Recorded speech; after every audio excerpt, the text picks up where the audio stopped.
अच्छा नहीं बिल्कुल उल्टा बोल रहे हो आप, firm has an end time, no no, बिल्कुल ऑपोजिट है ये तो।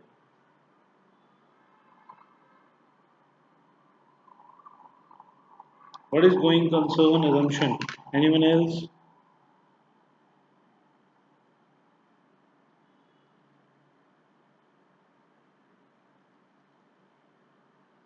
नहीं। नो।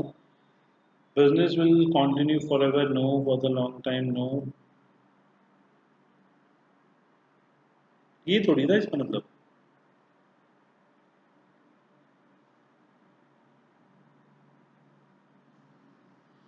गोइंग कंसर्न assumption का मतलब ये था कि while taking any decisions, कोई भी assumptions, कोई भी decisions लेते टाइम पे, हाँ, वी कैन नॉट अज्यूम कि बिजनेस रिसेंटली बंद होने वाला है। अगर हम ये सोच के कि बिजनेस रिसेंटली बंद होने वाला है सोच के हम डिसीजंस लेंगे तो उस केस के अंदर हम कभी भी अच्छे डिसीजंस नहीं ले पाएंगे। So going concern assumption means that business will continue till the longer period of time, वो रेगुलर बेसिस पे चलता रहेगा, वो जनरली बंद नहीं होगा, अभी कोई रिसेंटली बंद होने की उसकी न्यूज़ नहीं आएगी, या कोई हम साल में 2 साल में बिजनेस बंद होने वाला है ये सोच के हम कोई भी डिसीजन नहीं ले रहे हैं।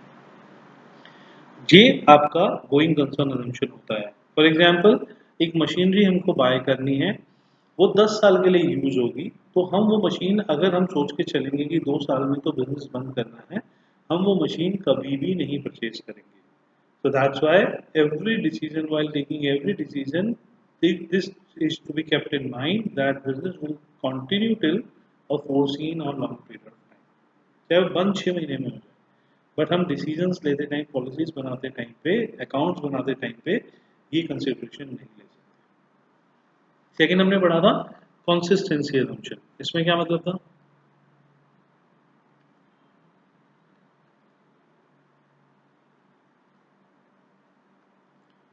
Consistency assumption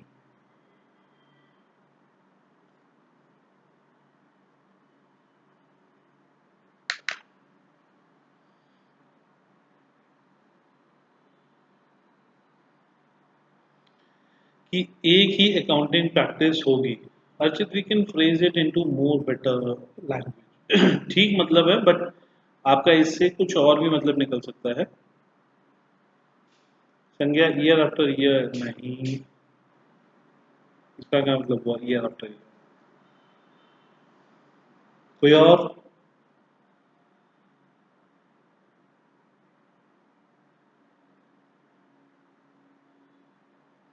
they can be compared, नहीं एग्जैक्टली ये नहीं। That the account should be made using only one kind of practice, no।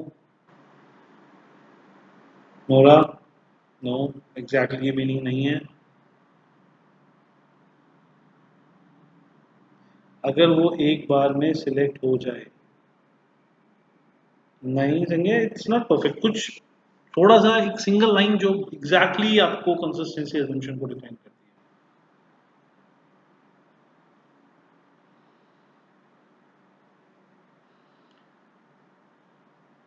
इसमें बच्चों इसका मतलब है कंसिस्टेंसी assumption का कि पॉलिसीज एंड प्रैक्टिसेस जो हैं वो बहुत रेगुलर बेसिस पे चेंज नहीं होनी चाहिए। अगर एक पॉलिसी और एक प्रैक्टिस आप अडॉप्ट कर रहे हो तो वो सर्टेन पीरियड के लिए कंटिन्यू होनी चाहिए। अगर ज़रूरत है तो उसको चेंज करो, बट ऐसा नहीं है कि आप उसको बिना किसी ज़रूरत के ईयर ऑन ईयर चेंज करते रहो। तो the policies should be, practices should be consistent for the longer period of time. इसके एडवांटेजेस में था मतलब अगर वो ज़रूरत हो तो उसको चेंज करो,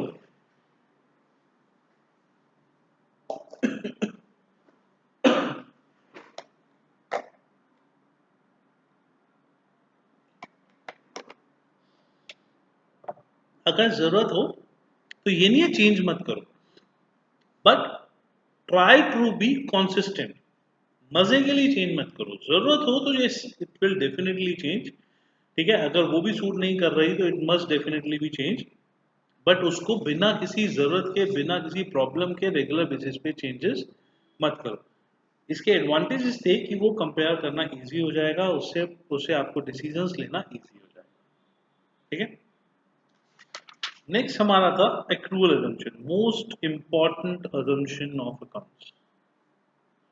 हमने accrual assumption, accrual basis of accounting जो हमने किया था पहले, वही सेम है एक्रूअल अजम्पशन। ठीक है, ये मैं एक बार थोड़ा फिर से करा रहा हूँ। एक्रूअल अजम्पशन का मतलब था कि एक्सपेंसेस एंड इनकम्स उस टाइम पे एक्चुअली ट्रीट होते हैं जिस टाइम पे वो चीज एक्चुअली में हुई है, जिस टाइम पे आपका एक्चुअली में टास्क परफॉर्म हुआ है, उस टाइम पे आपका उस ट्रांजैक्शन को कंसीडर किया जाता है, ना कि जिस टाइम पे कैश इनकमिंग या आउटगोइंग हुई है उस टाइम पे ट्रीट नहीं किया जाता। जिस टाइम पे एक्चुअली में डीलिंग हुई है उस टाइम पे ट्रीट किया जाता है। तो एक्रूअल अजम्पशन मीन्स कि ट्रीटमेंट एक्चुअली में अगर मई मंथ में काम करा है तो मई मंथ की सैलरी मानी जाएगी, चाहे वो आपको फरवरी में मिल गई हो, चाहे वो आपको अगस्त में मिली हो या मई में मिली हो। Cash and transactions are two different things. Cash actually में जब कैश मिलता है तब उसकी एंट्री करते हैं, बट सर्विसेज जब ली या दी जाती हैं, गुड्स जब लिए या दिए जाते हैं, तब उसकी इनकम और एक्सपेंसेस को ट्रीट करा जाता है। ठीक है, एक छोटा सा एग्जांपल देते हैं। आपने मुझे एक बुक लाने को कहा, 13 को आपने मुझे 200 रुपये दिए, तो प्लीज मेरे लिए बुक ले आना। 15 को मैंने आपको फोन करा कि बेटा बुक जो है वो आपकी 230 रुपीज की मिल रही है, क्या मैं कंफर्म कर दूं? आपने कहा ओके। 16 को मैंने शॉप से वो बुक परचेज कर ली, 230 रुपीज की। 17 को मैंने आपको वो बुक हैंड ओवर कर दी। 18 को आपने मुझे रिमेनिंग 30 रुपीज दे दी। ठीक है, तो ये एक ही ट्रांजेक्शन की बहुत सारी अलग अलग डेट्स हैं। 13 को आपने मुझे 200 रुपये एडवांस में दिए, 15 को मैंने आपसे फोन पे 230 का एक्नॉलेजमेंट लिया, 16 को मैंने एक्चुअली में बुक परचेज करी, 17 को मैंने आपको हैंड ओवर करी, एंड 18 को मैंने आपसे 30 रुपीज ली। ठीक है, अब इस केस में आप मुझे बताओ कि इस केस में आपका एक्सपेंस कब हुआ? एक तो स्टूडेंट एक्सपेंस कब हुआ, स्टूडेंट एक्सपेंस कब हुआ, एक टीचर एक्सपेंस कब हुआ, टीचर मतलब जो मेरा एक्सपेंस था कब हुआ, ये दोनों चीजें बताओ। First of all student expense कब हुआ? मेरा क्वेश्चन इज स्टूडेंट एक्सपेंस कब हुआ? 13th and 18th. Himani 15th. Anyone else? 13th.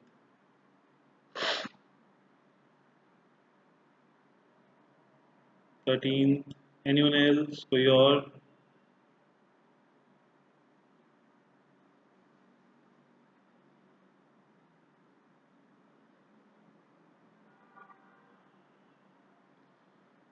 Okay, सो एक दो बच्चों को छोड़ के बाकी सबके आंसर्स गलत है। ठीक है, एक दो बच्चों को छोड़ के किसी का भी आंसर ठीक नहीं है। ठीक है, 2 मिनट होल्ड करो।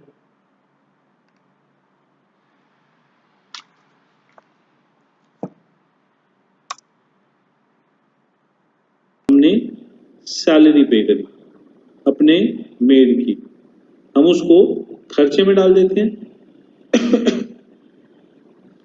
हमने मार्केट में गए और मार्केट में जाके हमने एक टॉय परचेज करा उधार पे, टॉय परचेज करा उधार पे, हम उसको खर्चे में डाल देते हैं।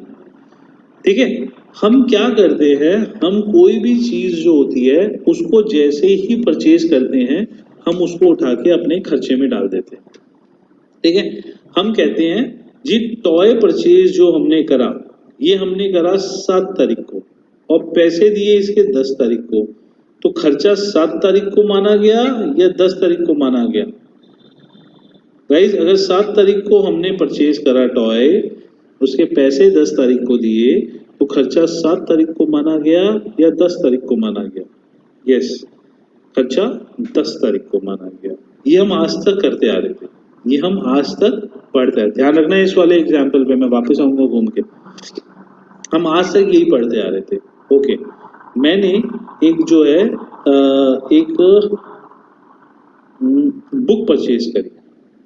मैंने उन भैया को बुक के लिए एडवांस में जो पैसे दे दिए, वो पैसे मैंने उनको दे दिए 12 तारीख को, बट बुक उन्होंने दी मुझे 15 तारीख को।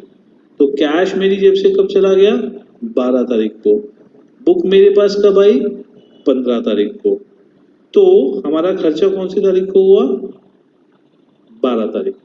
ठीक है ना गाइस, यही हम पढ़ते आ रहे हैं कि जिस दिन पे हमने कैश दे दिया उस दिन पे हमारा खर्चा होगा।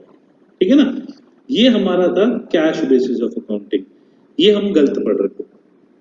ठीक है, टू बी क्लियर, हमने आज तक जो पढ़ा है वो सब गलत पढ़ा है और इसको हम भूल जाएंगे। ठीक है, क्योंकि कैश बेसिस ऑफ अकाउंटिंग से अकाउंट्स नहीं बनता, अकाउंट्स बनता है एक्रूअल बेसिस ऑफ अकाउंटिंग। अब एक्रूअल बेसिस ऑफ अकाउंटिंग जो है वो हमें बोलता क्या है? वो हमें कोई स्पेशल एक चीज बताता है जो कहता है जी आप पुरानी वाली चीजों को बोलो, मैं एक नया पैटर्न बताऊंगा, उस नए पैटर्न पे आप आ जाओ। ठीक है, तो गाइस अभी के लिए कैश बेसिस ऑफ अकाउंटिंग जो आप जानते हो, जो 11 साल जो आपने अभी 15-16 साल में पढ़ा, उस सबको भूल जाओ। हम एक नए अकाउंटिंग सिस्टम पे आते हैं जिस अकाउंटिंग सिस्टम का नाम है एक्रूअल बेसिस ऑफ अकाउंटिंग। जिंदगी भर हम ये वाला बेसिस पढ़ेंगे, accrual basis of accounting.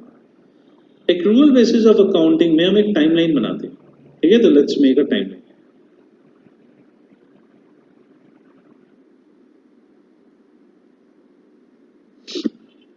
This is April, May, June, जुलाई,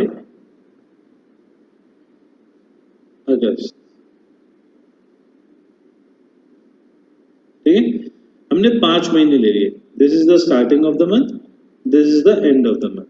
तो इसको मैं 1 अप्रैल एंड इसको 30 अप्रैल बोलूंगा।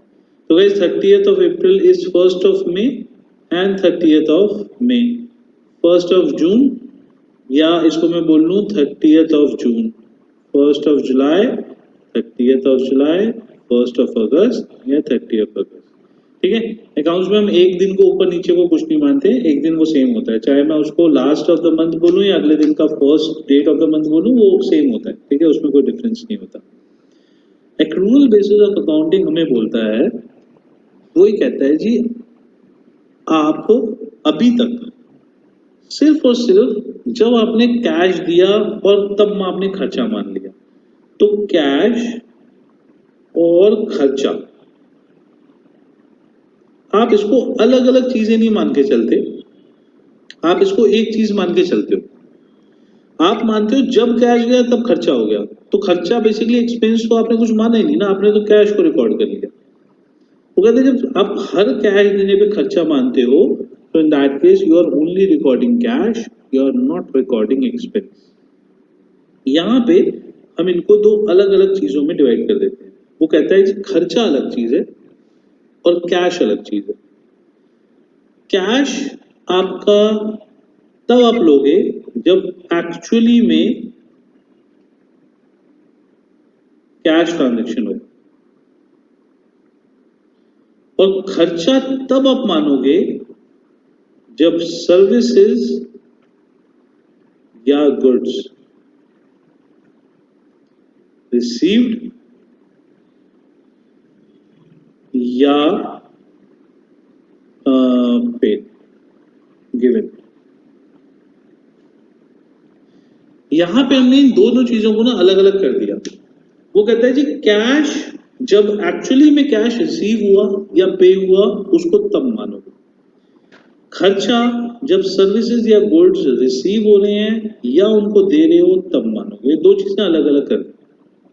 अब हमने अगर हमारे घर पे एक मेड लगी हुई, उस मेड को हमने 1 अप्रैल से लेके 30 अप्रैल तक उसकी सर्विसेज यूज करी,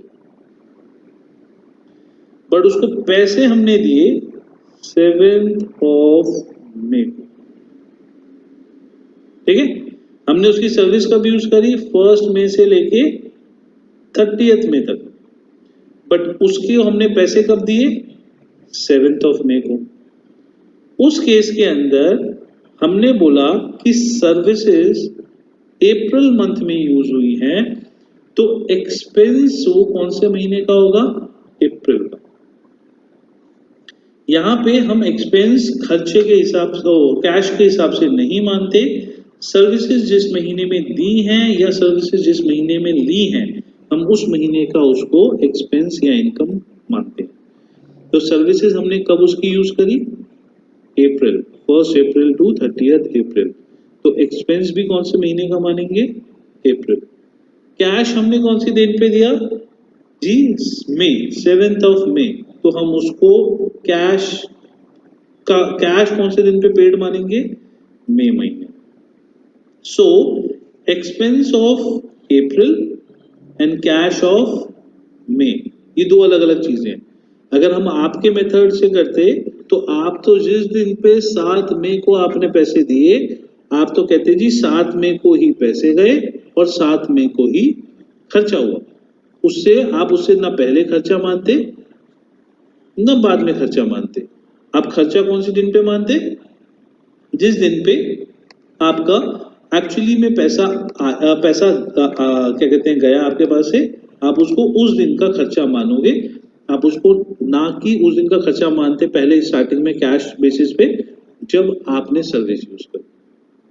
क्लियर गाइस? ये वाली चीज क्लियर है सबको?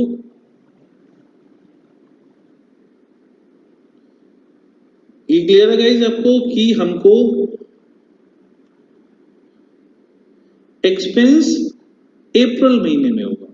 एक्सपेंस एक्चुअली क्या होता है, हमने कोई 30th तारीख को उसकी सर्विस नहीं यूज की, हमने पूरे अप्रैल में उसकी सर्विस यूज की है। जब पूरे अप्रैल में हमने उसकी सर्विस यूज करी है तो पूरे अप्रैल का खर्चा माना जाएगा, कोई 30th तारीख का खर्चा नहीं माना जाएगा।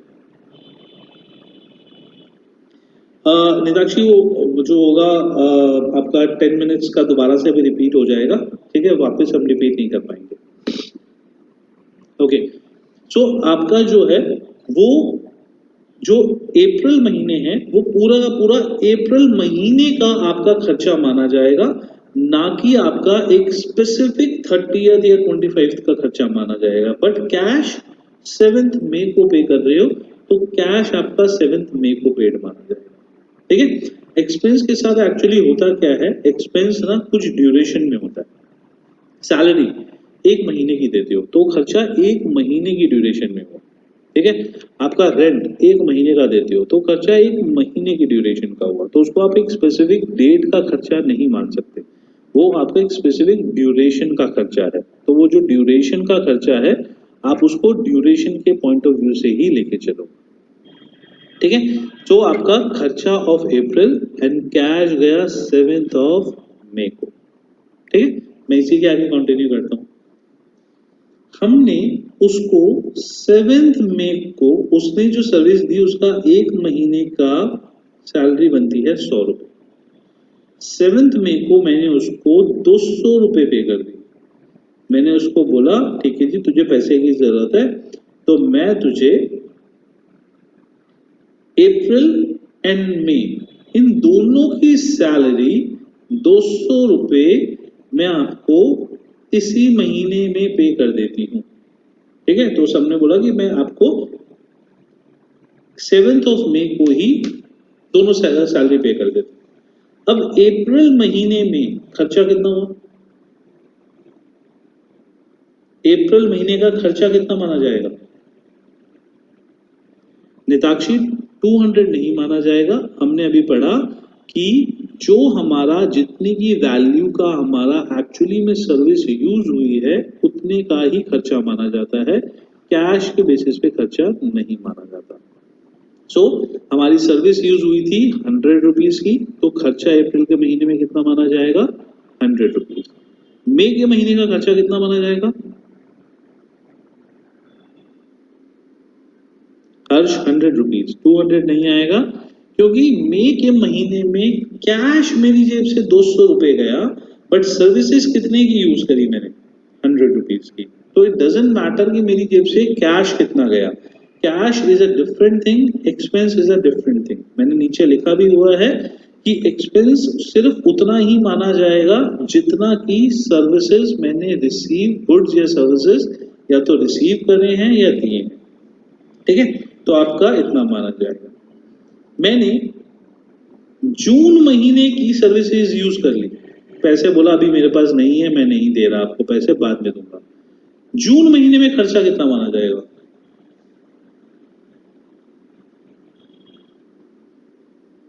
100।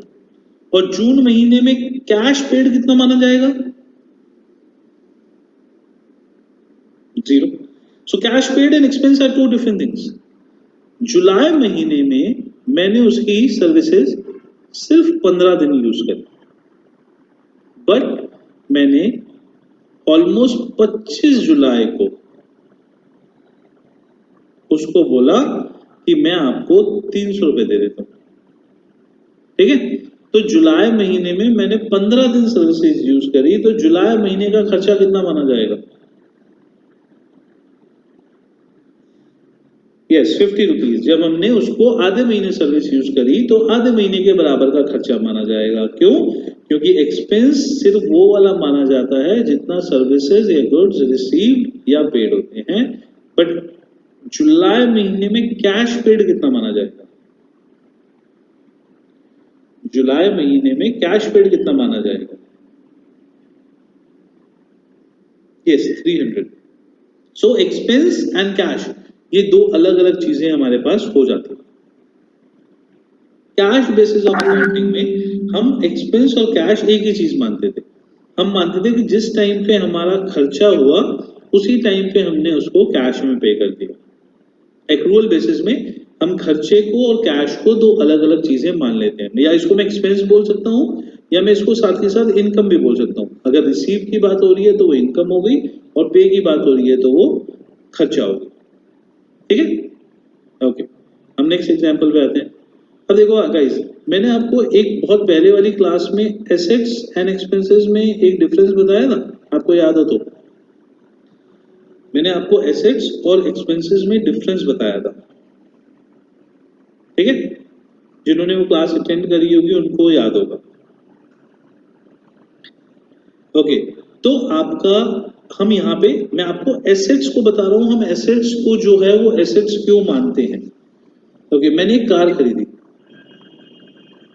जो कार है वो कार आपकी आई 5 लाख रुपए की, और ये कार 5 साल यूज होगी। ठीक है, तो कार कितने की आई? 5 लाख रुपए की, और कार आपकी यूज कितनी होगी? 5 साल। 1 मई को मैंने ये कार खरीदी, तो 1 अप्रैल मान लो, 1 अप्रैल को मैंने कार खरीदी, तो 1 अप्रैल 2019 में मेरी जेब से कैश कितना गया?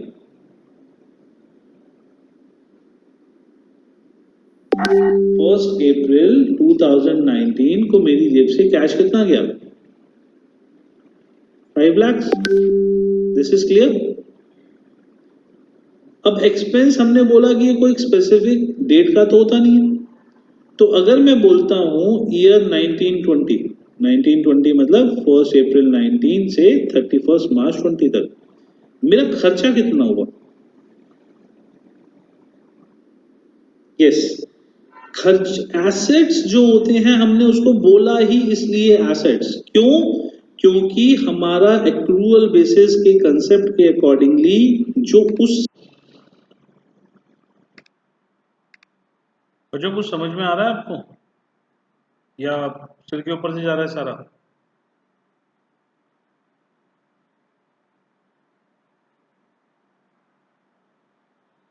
ठीक है, अभी मैं इसमें आपको 5-7 एग्जांपल्स और दूंगा, वो और सुनो। ठीक है, उसके बाद भी कोई डाउट बचता है तो मैं आपको वैसे और समझा दूंगा। Very important concept accrual basis.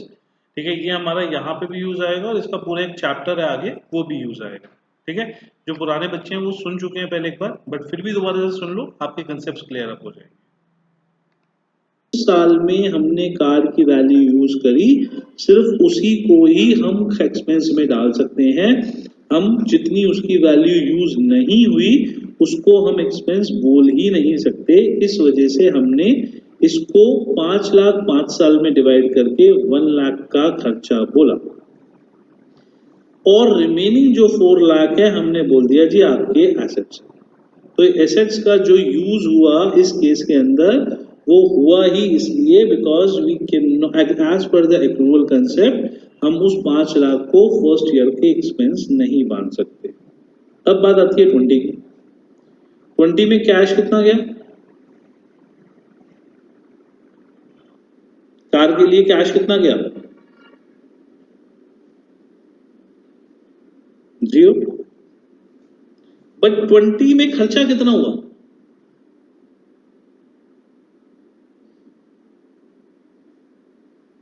फिर से 1 लाख। क्यों? क्योंकि हम 1 लाख की वैल्यू जो है एज अ यूज कर चुके उस कार की।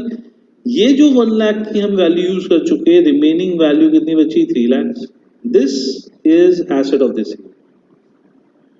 और जो ये 1 लाख और 1 लाख यूज हो रहा है ना, ये हमारा वर्ड यूज होता है डेप्रिसिएशन। ठीक है, सो एसेट्स जो हमारे बने, डेप्रिशिएबल एसेट्स जो हमारे बने, ये बेसिकली हमारे ये एक्रूअल बेसिस के हिसाब से ही बने। अगर एक्रूअल बेसिस नहीं होता तो हम पूरा का पूरा 5 लाख ही फर्स्ट ईयर में खर्चा मान लेते, और उस केस में एसेट नाम की चीज इस केस में बनती ही नहीं। क्लियर? तो हमारे एसेट्स बने ही इसलिए। ओके, तो नेक्स्ट हमारा एक एक्रूअल बेसिस का कंसेप्ट और देखो।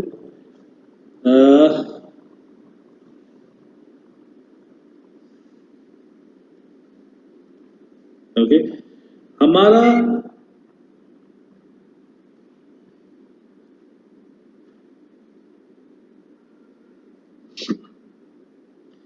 This is April, May, June, जुलाई। ठीक है, ये हमारे 4 महीने। 7 अप्रैल को हमने गुड्स का ऑर्डर दिया, गुड्स परचेज करने का ऑर्डर दिया। ठीक है, 10th ऑफ मई को हमको ऑर्डर गुड्स का रिसीव हो गया। गुड्स मतलब मेरे पास आ गए। 20th ऑफ जून को मैंने पेमेंट कर दी। बेसिकली गुड्स जो मैंने खरीदे, तो वो मेरे गुड्स जो है, मेरा खर्चा कौन सी डेट पे माना जाएगा? 7th of April, 10th of May या 20th ऑफ जून?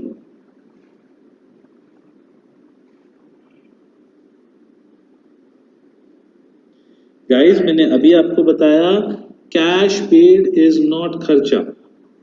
जिस दिन मैंने सर्विस ले ली उस दिन हमारा खर्चा होगा, ना कि जिस दिन मैंने पे करा।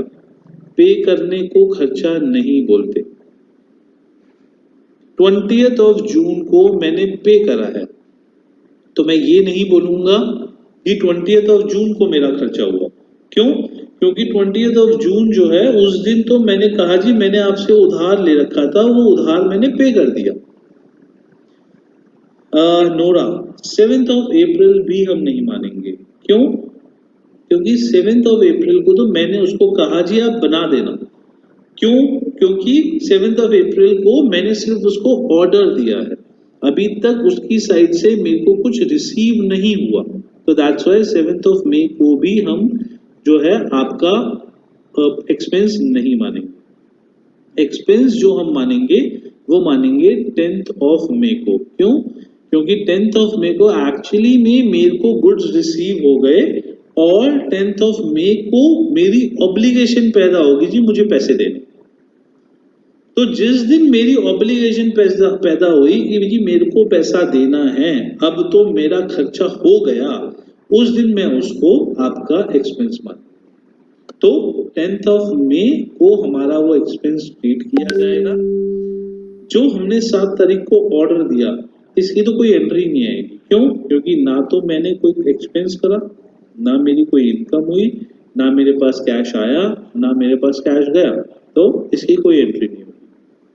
10th ऑफ मई को हम खर्चा मानेंगे कि हमने जी खर्चा करा और अभी पैसा देना बाकी है। 20th को हम बोलेंगे जी मैंने जिसको उधार था उसका उधार पे कर दिया। तो 20th को तो मैं सिर्फ और सिर्फ उधार की बात कर रहा हूं ना, 20th को तो हम खर्चे की बात ही नहीं कर रहे। 10th को हम बोल रहे हैं जी खर्चा हुआ और पैसे देने हैं। Clear guys?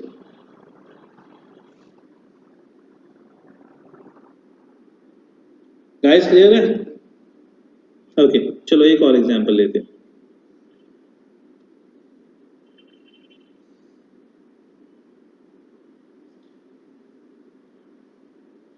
नहीं सिद्धार्थ, इसको 10 जून से 10 मई से 20 जून तक डिवाइड नहीं करेंगे, क्योंकि जो सर्विस होती है ना, सर्विस आपको जो रिसीव होती है वो ड्यूरेशन में रिसीव होती है। यहाँ पे हम गुड्स की बात कर रहे हैं। गुड्स आपको जो रिसीव होते हैं वो ड्यूरेशन में नहीं रिसीव होते, वो आपको एक साथ रिसीव हो जाते हैं। मैं आपको पढ़ा रहा हूँ, तो मैं आपको अगर पढ़ा रहा हूँ तो मैं 1 घंटे तक आपको पढ़ा रहा हूँ, मेरी सर्विस आपको 1 घंटे तक मिल रही है, तो जो मैं अपनी फीस लूंगा उसको 1 घंटे की ड्यूरेशन की फीस बोलूंगा। बट आप रजिस्टर जाके लेते हो तो वो रजिस्टर आपको इंस्टेंटली एज अ गुड मिल जाता है, तो उसको आप ये नहीं बोलोगे कि मेरा 1 घंटे तक रजिस्टर का खर्चा इतना हुआ, तो वो इंस्टेंट खर्चा होता है। गुड्स पे इंस्टेंट खर्चा होता है। सर्विसेज जो मिलती हैं वो टाइम ड्यूरेशन के साथ मिलती हैं, तो दैट्स व्हाई वो सर्विसेज जो होती हैं वो हम टाइम ड्यूरेशन पे डिवाइड करते हैं। ठीक है? ओके नेक्स्ट, आपने 13th को मुझे बोला कि सर आप चांदनी चौक जा रहे हो, हमारे लिए बुक ला देना। ठीक है? आपने मुझे 13th को बोला कि सर हमारे लिए बुक ला देना, हम आपको 80 रुपीज एडवांस में देते हैं। मैं 14th डेट को चांदनी चौक गया और मैंने आपके बिहाफ पे बुक परचेज कर ली। ठीक है? मेरी बुक आई 120 रुपीज। मैंने आपको फोन करा और आपको बोला कि आप ऐसा करना, 80 रुपीज आपने मुझे दिए हुए हैं, बुक आई 120 रुपीज की, सो आप जो है मुझे 40 रुपए और दे देना। आपने कहा ठीक है सर कोई बात नहीं, आप परचेज कर लो हमारे लिए। 15 तारीख को मैंने आपको बुक दे दी, तो मैं 15 को बोलूंगा कि बुक गिवन। 16 तारीख को आपने मुझे 40 रुपीज भी दे दी। ठीक है? क्लियर? समझ में आया सबको? 13th को आपने मुझे बुक लाने का ऑर्डर दिया और 80 रुपीज एडवांस दिए। 14th को मैंने आपके बिहाफ पे बुक परचेज करी और बुक आई 120 रुपए की, जिसके लिए मैंने आपको जो है कॉल करके कंफर्म कर लिया। 15 को मैंने आपको बुक दे दी और 16 तारीख को आपने मुझे 40 रुपए दे दिए। अब आपका खर्चा कौन सी डेट को हुआ?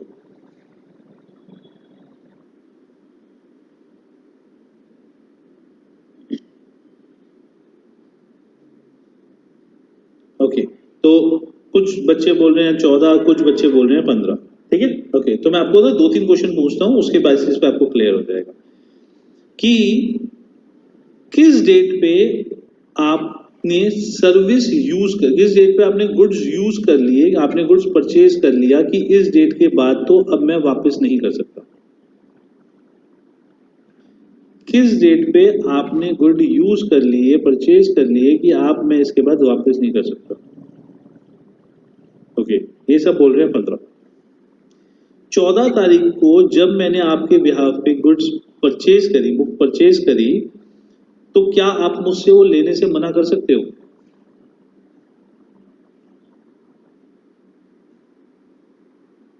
मैंने अगर आपके बिहाफ पे बुक परचेज करी तो आप मुझे लेने से मना नहीं कर सकते ना। तो जब आप मुझे लेने से मना नहीं कर सकते हो तो खर्चा वो 14 तारीख को हुआ या 15 को हुआ? आपको 15 को बुक मिली, बट मैंने आपके बिहाफ पे तो 14 को खर्चा कर दिया ना। अगर आप मुझे मना कर सकते कि जी सर मत दो, तो मैं मान लेता, बट आप मुझे मना भी तो नहीं कर सकते ना, क्योंकि मैंने आपको फोन करके कंफर्म करके 14 तारीख को परचेज कर।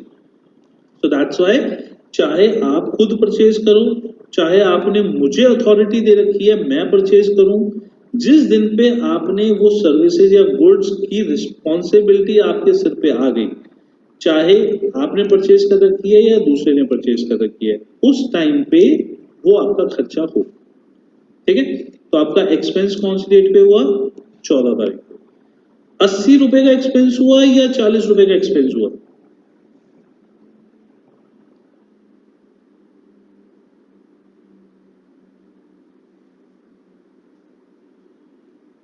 थोड़ा सा दिमाग लगाओ बच्चों, 11th क्लास में हो, 5th क्लास में नहीं हो। यस, हाँ, 120 का एक्सपेंस हुआ, ना ही 80 का एक्सपेंस हुआ, ना ही 40 का एक्सपेंस हुआ, क्योंकि आपके बिहाफ पे आपने सर्विस कितने की परचेज की हुई है, आपने गुड्स कितने के परचेज किए हुए हैं? 120 रुपीज। तो मैंने 120 के गुड्स आपके बिहाफ पे परचेज करे, तो आपका खर्चा कितना हुआ? 120, जिसमें से आपने 80 दे रखे थे और 40 नहीं दी। ठीक है, बाद में दिए आपने। तो अब मैं क्वेश्चन पूछता हूं कि 13th को कैश कितना गया और एक्सपेंस कितना हुआ? 13th को कैश कितना गया और एक्सपेंस कितना हुआ? एक साथ ही लिख दो, सी इतना, एक्स ओ ई इतना, सी इतना एंड ई इतना। कैश 80 गया एंड एक्सपेंस 0 हुआ। ठीक है, एक्सपेंस आपने, एक बच्चे ने अभी ऊपर गलत बोला, एक बच्चे ने 120 बोल दिया, तो 120 नहीं हुआ गाइस, आपका कैश 80 हुआ, एक्सपेंस 0 हुआ 13th को, क्योंकि 13th को तो आप मुझे 13th की शाम को कॉल करके मना कर सकते हो कि सर मत करना। आप मुझे 14th की मॉर्निंग में भी मना कर सकते हो कि सर मत करना। आप मुझे बुक परचेज करने से 5 मिनट पहले भी मना कर सकते हो कि सर मत करना, बट जिस दिन मैंने परचेज कर ली उस टाइम के बाद नहीं मना कर सकते। तो 13th को अगर हम बात करें तो कैश 80 एंड एक्सपेंस 0। 14th को कैश कितना, एक्सपेंस कितना?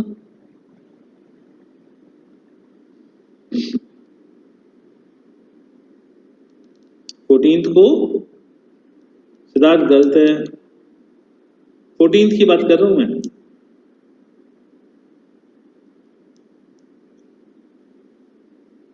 सांग्या गलत है।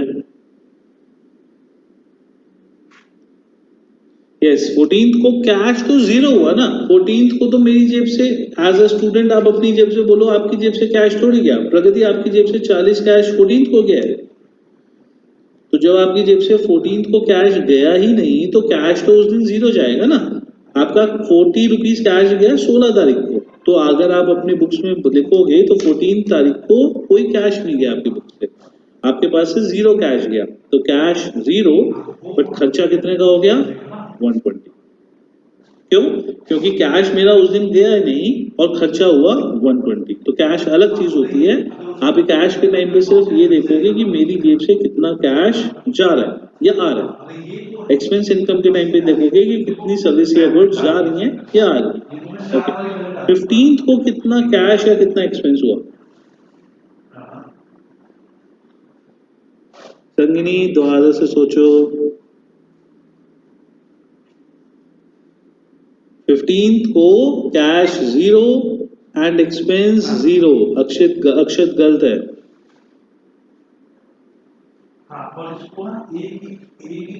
आपका कुमकुम गलत है। 15th को ना तो मेरी जेब से कैश गया, ना ही मेरा कोई खर्चा हुआ, मेरे पास बुक्स आई हैं सिंपल। तो इन दैट केस खर्चा, मेरा खर्चा 14 को ही हो चुका है। कैश मेरी जेब से 16 तारीख को जाएगा, so that's why cash 0 and expense 0. Kumkum clear है? ओके। 16th को कितना कैश एंड कितना एक्सपेंस? Cash 40 and expense 0। ये गलत है, सांग्या गलत है, हर्ष गलत है। हर्ष एक्सपेंस जो है वो हमारा ऑलरेडी हो चुका है। देखो अच्छा मैं गाइस आपको एक चीज बताता हूँ। देखो हमारा एक चीज होती है कैश, एक चीज होती है एक्सपेंस, ठीक है। अब मुझे दोनों ही 120 करने। पहला मेरा कैश चला गया 80 कैश चला गया, एक्सपेंस नथिंग। सेकेंड डे पे मेरा एक्सपेंस हो गया 120, कैश नथिंग। थर्ड डे पे कुछ भी नहीं हुआ। फोर्थ डे पे कैश चला गया 40 और एक्सपेंस नथिंग, टोटल 120। अल्टीमेटली तो कैश भी 120 जाना है और एक्सपेंस भी 120 जाना है, बट कौन से दिन पे कैश गया और कौन से दिन पे एक्सपेंस गया, ये चीज हमको बहुत इंपॉर्टेंट है नोट डाउन करनी। क्यों? क्योंकि इस चीज के बेसिस पे ही हम बुक्स में एंट्री करेंगे, ठीक है। हर्ष क्लियर आउट? सांग्या हर्ष हम दोनों को क्लियर है? सांग्या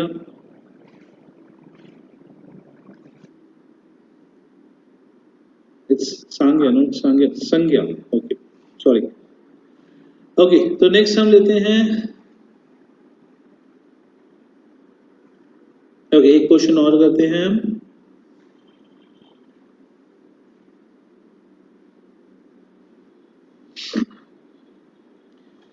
आपका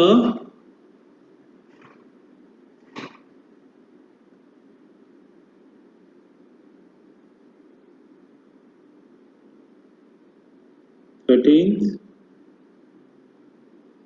14 15 16 17 एंड 18, ठीक है। ओके सो हमने गुड्स परचेज का ऑर्डर, परचेज ऑर्डर दिया 20 रुपए का, ठीक है। तो मैं गुड परचेज का ऑर्डर दिया 20 रुपए का। 14th को मैंने कैश पेड करा 5 रुपए। 15th को मेरे पास कैश पेड करा 10 रुपए एंड गुड्स रिसीव्ड हो गए मेरे पास 20 रुपए। 16th को कैश पेड करा 10 रुपए, परचेज ऑर्डर दिया 5 रुपए। 17th को कुछ भी नहीं हुआ। 18th को मेरे पास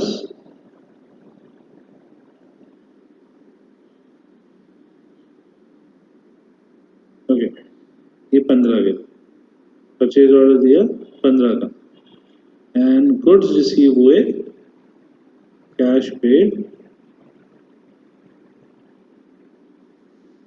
10 and received 15। Okay clear guys? So 13th को हमने ऑर्डर करा 20 रुपए का, 14th को कैश पेड करा 5 रुपीज का, 15th को कैश पेड करा 10 रुपीज का। आपका 15th को ही रिसीव्ड हो गए गुड्स 20 रुपीज के।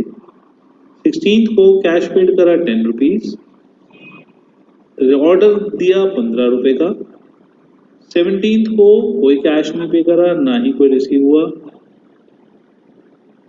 18th को कैश पे करा 10 रुपए एंड रिसीव हुआ 15 रुपए। ठीक है, so total cash, total expense. ठीक है, 13th, 14th, 15th, 16th, 17th and 18th। Okay, 13th को गाइस कैश एंड एक्सपेंस कितना? 13th